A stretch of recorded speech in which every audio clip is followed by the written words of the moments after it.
বিধ্বস্ত গাজায় চলছে দখলদার ইসরায়েলের স্থল অভিযান, যার নাম দেয়া হয়েছে অপারেশন গিদিওনস চ্যারিয়ট বা গিদিওনের রথ।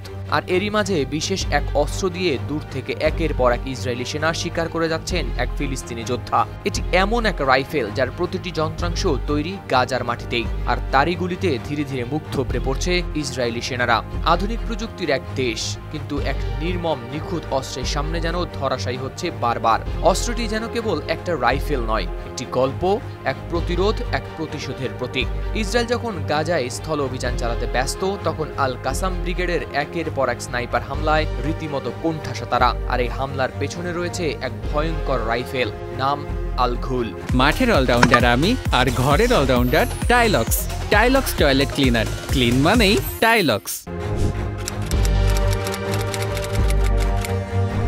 2023 সালের 7 অক্টোবর শুরু হওয়া প্রতিরোধ অভিযানে প্রথমবার ব্যাপকভাবে ব্যবহৃত হয় ঘুল। এরপর থেকে এটি দিয়ে 34টি সফল স্নাইপার অপারেশন করে হামাস, এবং তাতে নিহত হন ডজন খানেক ইসরায়েলি সেনা। বিশেষ করে 2024 সালের 17 মার্চ গাজার আল শিফা হাসপাতালের পাশে অবস্থান নেওয়া ইসরায়েলি কমান্ডার ইৎজার হফম্যানকে এই রাইফেল দিয়ে হত্যা করে আল কাসামের এক যোদ্ধা।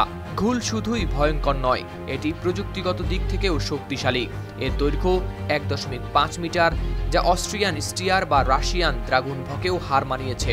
14.5 মিলিমিটার ক্যালিবারের এই রাইফেলের রেঞ্জ প্রায় 2 কিলোমিটার, এবং মানুষের আঙুলের সমান এর প্রতিটি বুলেট। ইনসিনিয়ারি কিংবা বর্বভেদকারী এর প্রত্যেকটি বুলেটই তৈরি গাজার অভ্যন্তরে।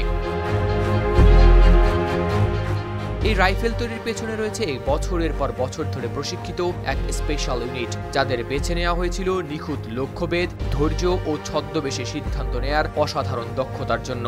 ঘুল নামটি এসেছে শহীদ আদনান আল ঘুলের নাম থেকে। তিনি ছিলেন হামাসের সামরিক নির্মাণ ইউনিটের প্রধান প্রকৌশলী, যিনি নিজ হাতে তৈরি করেছিলেন প্রথম বোমা। টিএনটি দিয়ে তৈরি সেই বিস্ফোরক পরে রূপ নেয় রকেট ও ট্যাঙ্ক বিধ্বংসী অস্ত্রে।